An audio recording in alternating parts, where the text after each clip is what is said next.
नमस्कार, आर्य न्यूज देख रहे हैं आप। मैं हूं आपके साथ पल्लवी सिंह। रुक करेंगे इस वक्त की बड़ी खबरों की ओर। शुरुआत करेंगे प्रधानमंत्री नरेंद्र मोदी से, जो कि आज यूरोप के 3 दिवसीय दौरे के लिए रवाना हुए हैं। यहाँ पीएम मोदी देशों की यात्रा के पहले चरण में जर्मनी पहुंचे, जहां जर्मनी के बर्लिन शहर में प्रवासी भारतीयों ने प्रधानमंत्री मोदी का गर्मजोशी के साथ स्वागत किया है। प्रधानमंत्री आज जर्मनी के चांसलर ओलाफ शॉल्ज के साथ द्विपक्षीय बैठक करेंगे। साथ ही भारत और जर्मनी अंतर सरकारी विचार विमर्श कार्यक्रम की सह अध्यक्षता करेंगे। बर्लिन पहुंचे पीएम मोदी के इंतजार में प्रवासी भारतीय पहले से ही स्वागत के लिए खड़े थे। जैसे ही पीएम पहुंचे तो सभी ने उनका गर्मजोशी के साथ स्वागत किया है। इस दौरान प्रधानमंत्री सभी का हालचाल पूछते नजर आए। साथ ही उन्होंने कई बच्चों के साथ भी बातचीत की। वीडियो में देखा जा सकता है कि एक बच्ची अपने हाथ में पीएम मोदी का स्केच लेकर खड़ी थी। पीएम ने उस बच्ची के साथ फोटो क्लिक करवाई और उस स्केच पर ऑटोग्राफ भी दिए हैं। आपको बता दें कि लोग प्रधानमंत्री से मिलने के लिए और उनके साथ सेल्फी लेने के लिए बेकरार दिखे हैं। इस दौरान लोग वंदे मातरम के नारे लगाते भी नजर आए।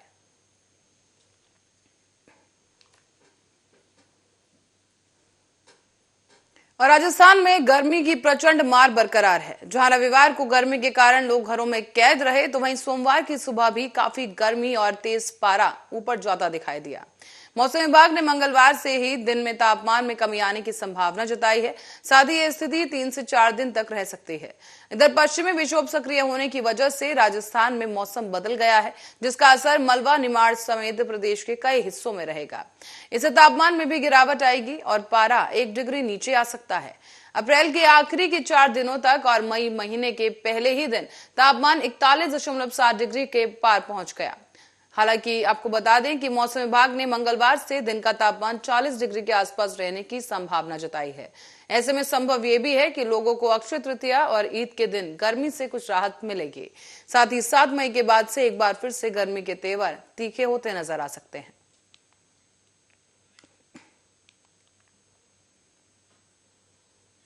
और इस दौरान इंदौर में कांग्रेस सेवा दल ने बढ़ती महंगाई के विरोध में इनामी मैराथन दौड़ करवाई है। इस मैराथन में जीतने वालों को 10 लीटर पेट्रोल, 5 किलो सोयाबीन तेल और 1 किलो नींबू का इनाम दिया गया। आपको बता दें कि पेट्रोल, सोयाबीन तेल और नींबू के दाम आसमान छू रहे हैं। इससे लोगों का बजट गड़बड़ा गया है। इसीलिए कांग्रेस सेवा दल मैराथन में महंगे चीजों का इनाम दिया गया। यहाँ 42 डिग्री के टेम्परेचर के बीच शहर के बाड़ा गणपति चौराहे से राजमोहल्ला चौराहे तक आयोजित किए गए 1 किलोमीटर की दौड़ में महिला और पुरुष के 2 वर्गों ने आयोजित किए गए इस दौड़ का भाग लिया। दौड़ के लिए दोनों ही वर्गों में कुल 700 रजिस्ट्रेशन हुए थे और सुबह से ही बड़ा गणपति चौराहे पर कांग्रेस सेवा दल के पदाधिकारियों और कार्यकर्ताओं के साथ ही कांग्रेस के पदाधिकारियों का जमावड़ा लिखा दिखाई दिया।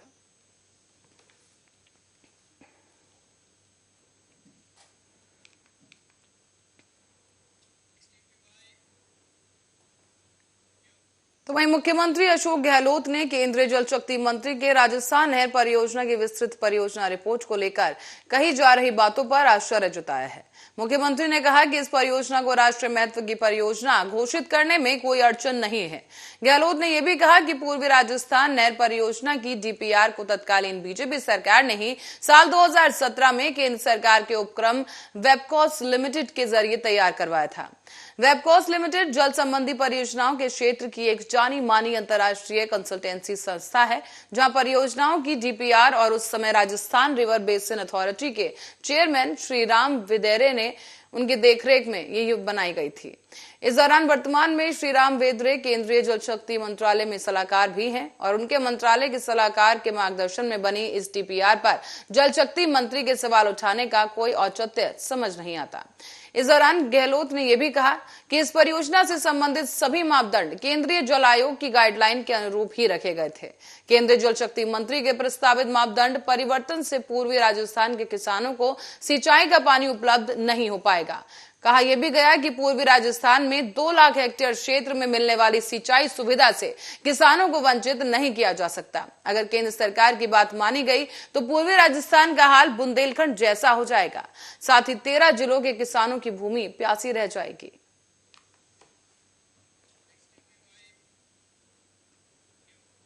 और रुक करेंगे अगली खबर की ओर। यहां राजस्थान के एक रेलवे स्टेशन का नाम बदल दिया गया है। राज्य के बाड़मेर जिले के बालोतरा इलाके में स्थित मियां का बाड़ा रेलवे स्टेशन अब महेश नगर हॉल्ट कहलाएगा।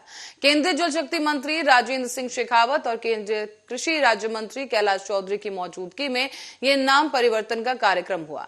इससे पहले 2018 में इस गांव का नाम बदलकर मियां का बाड़ा से महेश नगर किया गया था, लेकिन रेलवे स्टेशन का नाम नहीं बदला जा सका। तो वहीं आपको बता दें कि ये गांव पाकिस्तान के सीमावर्ती बाड़मेर जिले के समदड़ी तहसील में आता है। नाम परिवर्तन कार्यक्रम में शेखावत ने कहा कि नाम बदलना एक लंबी प्रक्रिया है। केंद्र और राज्य सरकार दोनों की स्वीकृति मिलने के बाद ही ये बदलाव होता है और इस स्टेशन का नाम बदलने के लिए ग्रामीण काफी समय से मांग कर रहे थे। गांव वालों की भावना के अनुरूप ही अब रेलवे स्टेशन का नाम बदल गया है। तो वहीं अब गांव में खुशी में शरीक होने के लिए कई मंत्री और अधिकारी भी देखने को मिले। और दिल्ली के पर्यावरण मंत्री गोपाल राय ने विभिन्न विभागों से उनके द्वारा राष्ट्रीय राजधानी में रोपित वृक्षों और उनकी स्थिति से संबंधित आंकड़े उपलब्ध कराने को कहा। अधिकारियों ने यहां पर रविवार को यह जानकारी भी दी और राय सोमवार को एक बैठक की अध्यक्षता करेंगे, जहां पर आंकड़ों का विश्लेषण दिसंबर 2020 में सरकार द्वारा अधिसूचित वृक्षारोपण नीति के प्रभाव का पता लगाने के लिए किया जाएगा। इस दौरान केंद्र सरकार द्वारा दिल्ली सरकार पर कोयला संकट को लेकर डर पैदा करने के आरोप पर बोलते हुए दिल्ली के पर्यावरण मंत्री गोपाल राय ने कहा है कि दिल्ली में ही कोयले की कमी का संकट नहीं है। वो राज्य जहां पर भाजपा की सरकार है, उन राज्यों में भी कोयले का संकट है। संकट से मुंह छुपाने की जगह केंद्र सरकार को राज्य सरकारों के साथ मिलकर इस पर तुरंत ही कदम उठाने की जरूरत, ताकि कोयले के कारण जो देश में बिजली का संकट गहरा रहा है उससे देश को बचाया जा सके। इस बीच कोयला संकट को लेकर केंद्र सरकार को जिम्मेदारी से काम करने की जरूरत है।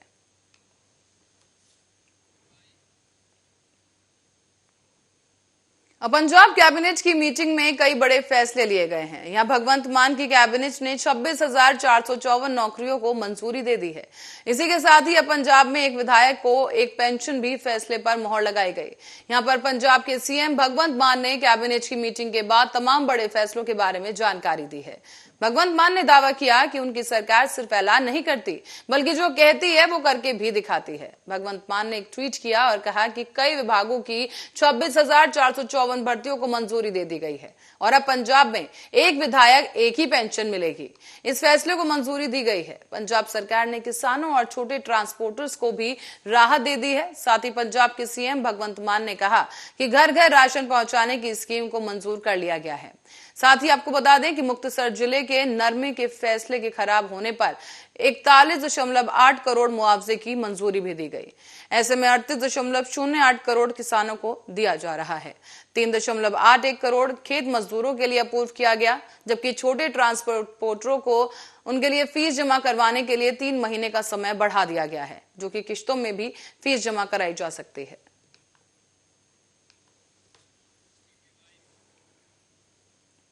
और उत्तर प्रदेश के पूर्व मुख्यमंत्री अखिलेश यादव ने प्रदेश में बिजली के मुद्दे पर राज्य और बीजेपी सरकार पर तंज कसते हुए अपनी मांग रखी।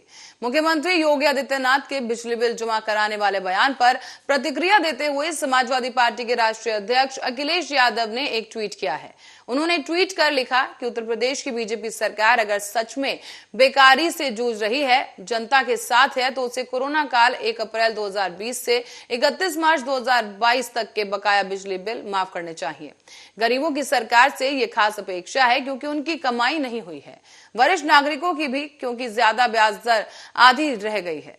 और इससे पहले भी अखिलेश यादव ने एक ट्वीट कर लिखा था कि बीजेपी ने चुनाव में कहा कि किसानों को अगले 5 साल बिजली बिल नहीं देना पड़ेगा, पर अब कह रही है कि हर एक उपभोक्ता भुगतान करे तभी आपूर्ति होगी। ये सरकार बताए कि सपा के समय में जो उत्पादन क्षमता बढ़ी थी उसमें इस सरकार ने कोई बढ़ोतरी क्यों नहीं की और जनता पर यह बिजली संकट आखिर क्यों थोपा गया।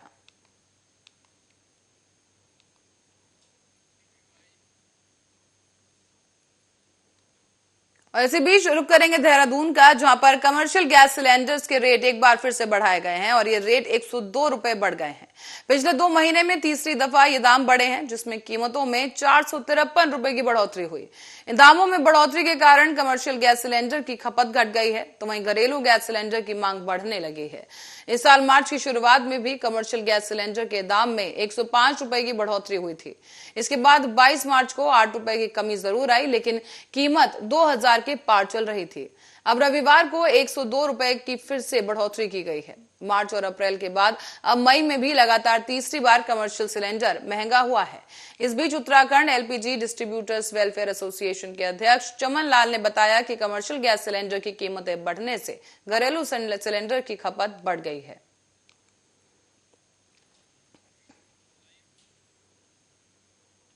तो वहीं श्री केदारनाथ भगवान की पंचमुखी डोली ने शीतकालीन गद्दी स्थल ओंकारेश्वर मंदिर ऊखीमुठ से केदारनाथ धाम के लिए प्रस्थान किया है। प्रथम पड़ाव श्री विश्वनाथ मंदिर गुप्तकाशी पहुंचेगी और उत्तरकाशी में शीतकालीन पड़ाव मुखबा गांव स्थित गंगा मंदिर से मां गंगा की डोली गंगोत्री धाम के लिए रवाना हुई। इस दौरान भैरव घाटी स्थित भैरव मंदिर में रात्रि विश्राम के बाद मंगलवार की सुबह सवेरे ही डोली गंगोत्री धाम पहुंचेगी। आपको बता दें, यहां सुबह 11:15 पर विधि विधान के साथ गंगोत्री मंदिर के कपाट खोले जाएंगे। तो वहीं दूसरी ओर सुबह ऋषिकेश में संयुक्त यात्रा के लिए बस अड्डे पर पंजीकरण केंद्र के बाहर चारधाम यात्रियों की भारी भीड़ देखी गई। वंदे मंत्रोच्चार और वेद मंत्रोच्चार साथ ही धार्मिक परंपराओं के बीच आज बाबा केदार की पंचमुखी भोग मूर्ति ने चल विग्रह डोली में विराजमान होकर पंच केदार गद्दी स्थल ओंकारेश्वर मंदिर से अपने धाम के लिए प्रस्थान किया। इधर मां गंगा की डोली अपने शीतकालीन पड़ाव मुखबा से गंगोत्री धाम के लिए रवाना हुई।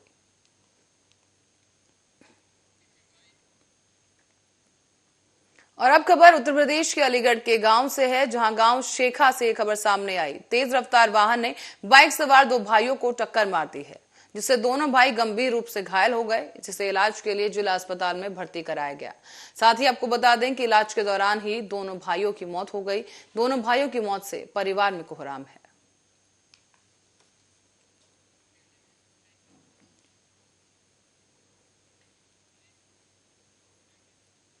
और स्कूलों की व्यवस्थाओं को लेकर सरकार भले ही लाख दावे कर ले, पर आज भी गांव में कुछ स्कूल ऐसे हैं जहां पर छात्र मूलभूत सुविधाओं के लिए तरस रहे हैं।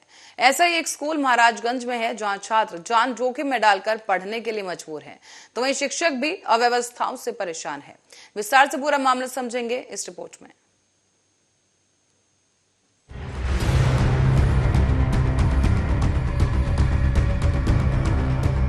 सरकार कहती है कि बच्चों को स्कूल जाना चाहिए। मम्मी पापा कहते हैं बेटा उठो स्कूल जाओ। शिक्षक भी कहते हैं रोजाना स्कूल आओ। पर ये मासूम पूछते हैं स्कूल तो चले जाएं, पर स्कूल है कहाँ? ये स्कूल के नाम पर बसा खंडर है, जहाँ ना तो पर्याप्त मात्रा में पानी है और ना ही शौचालय, ना ही कोई प्लेग्राउंड है और ना ही बैठने के लिए बेंच। जरा गौर से देखिए ये वीडियो, जहां ये बच्चियां खेल रही हैं, पर ये कोई प्लेग्राउंड नहीं है, बल्कि स्कूल का छोटा सा आंगन है। अब जरा ये भी नजर डाल लीजिए, यहाँ बच्चे इतनी भीषण गर्मी में नीचे जमीन पर बैठे हुए हैं और मास्टर जी इन्हें शिक्षा का पाठ पढ़ा रहे हैं। बच्चों की ये स्थिति देखकर हैरत में पड़ गए ना। पर थोड़ा रुकिए और एक नजर डालिए। ये है इस स्कूल का शौचालय, जो सिर्फ नाम का शौचालय है, क्योंकि इसका इस्तेमाल बच्चे नहीं करते। उन्हें टॉयलेट जाना होता है तो उन्हें अपने घर जाना पड़ता है। महाराजगंज जनपद के प्राथमिक विद्यालय में ऐसे अनोखे खामियां हैं जो सरकार के दावों की पोल खोलने के लिए काफी हैं। इस स्कूल में ये नन्हे बच्चे जान जोखिम में डालकर शिक्षा ग्रहण कर रहे हैं और बस यही गुहार लगा रहे हैं कि हमारा स्कूल अच्छा हो जाए। मेरा नाम रागनी है, मैं कक्षा 5 में पढ़ती हूँ। मेरे स्कूल में गड्ढा है और हम लोग वन करने के लिए घर पे जाते हैं और हम खेल का मैदान नहीं है। खेलने कहाँ जाते हैं आप लोग? खेलने हम लोग बाग में जाते हैं। टॉयलेट है आपके स्कूल में? है, टूटा है। अच्छा, तो टॉयलेट के लिए आप लोग कहाँ जाते हैं? घर पे। अच्छा, बाउंड्री वॉल है? तो शौचालय। अच्छा, तो सरकार से क्या चाहते हैं आप लोग? हम लोग चाहते हैं कि हमारा स्कूल बन गड्ढा पटा जाए। सर्व शिक्षा अभियान के तहत उत्तर प्रदेश सरकार प्राथमिक विद्यालयों में बच्चों की सभी सुविधाएं मुहैया कराने के साथ साथ उन्हें मुफ्त में किताबें और स्कूल ड्रेस सहित मिड डे मील की सुविधा उपलब्ध करा रही है, ताकि बच्चे ज्यादा से ज्यादा संख्या में सरकारी स्कूलों में आकर अच्छी शिक्षा ग्रहण कर अपना भविष्य उज्जवल बना सकें। लेकिन महाराजगंज जनपद में एक ऐसा प्राथमिक विद्यालय है जो एक पोखरे के मुहाने पर खड़ा है। पोखरे से सटे विद्यालय के शिक्षक और बच्चों समेत अभिभावक भी हर समय इस खौफ में रहते हैं कि कहीं कोई हादसा न हो जाए। और ये डर बेबुनियाद नहीं है, क्योंकि इस स्कूल के पास ही एक ऐसा गड्ढा है जो कभी भी किसी दुर्घटना को अंजाम दे सकता है। इस गड्ढे को देखकर आप समझ गए होंगे कि इस स्कूल के बच्चे रोजाना पढ़ने के लिए और भोजन के लिए कितना जोखिम भरा काम कर रहे हैं। और सिर्फ बच्चों के माता पिता ही नहीं, बल्कि शिक्षक भी इसी डर में रहते हैं कि कोई बच्चा भूल चूक से इस पोखरे में ना गिर जाए। सर, मेरा नाम मनोज यादव है। ये विद्यालय प्राथमिक विद्यालय गजाजोत है। ये नगर पंचायत सुनौली में आता है। और यहाँ पे देख रहे होंगे आप, इधर पोखरी है, बाउंड्री वॉल नहीं है, जो है रास्ते की समस्या है, बच्चों के खेलने के लिए ग्राउंड नहीं है, ये रसोई घर नहीं है, ऐसे तमाम चीज़ें हैं। शौचालय और पानी पीने की व्यवस्था, पानी पीने के लिए सबमर्सिबल लगा हुआ है, टंकी है, मल्टीपल हैंड वॉश यूनिट बना हुआ है। शौचालय पे फिलहाल काम हो रहा है, तो शौचालय 1-2 दिन में सही हो जाए। कहाँ आपने शिकायत किया है? शिकायत के लिए जब भी ब्लॉक से भी, चुनाव के पहले भी, चुनाव के बाद भी, जब मांगा गया है सूचना, तो ब्लॉक पे भेजा गया है। प्रेरणा पोर्टल के माध्यम से भी सूचनाएं हम लोगों को मासिक देनी होती है, तो हर महीने प्रगति अपने विद्यालय की क्या हुआ क्या नहीं हुआ वो दिया जाता है। सिर्फ इतना ही नहीं, विद्यालय में बच्चों के लिए कई मूलभूत सुविधाएं उपलब्ध नहीं है, पर वहीं प्रशासन ने जल्द से जल्द विद्यालय में सभी सुविधाएं उपलब्ध कराने का दावा किया है। आपको बता दें, इस विद्यालय में कोई भी बाउंड्री वॉल नहीं है और इससे दुर्घटना का खतरा बना रहता है। कमरे में बच्चे पढ़ते हैं और उसी कमरे में मिड डे मील भी बनाया जाता है। इसकी सूचना प्रेरणा पोर्टल पर और BRC में कई बार की गई, लेकिन अभी तक कोई कार्रवाई नहीं हुई है।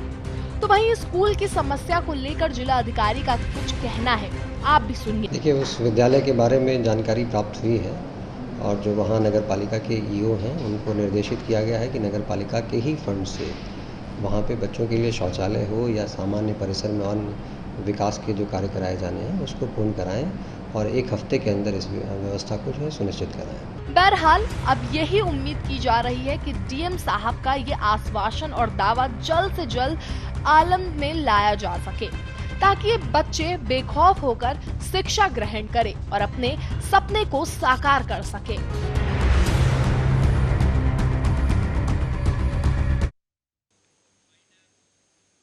और इसी रिपोर्ट के साथ ही बुलेटिन में फिलहाल के लिए इतना ही। आप देखते रहिए आर्या न्यूज।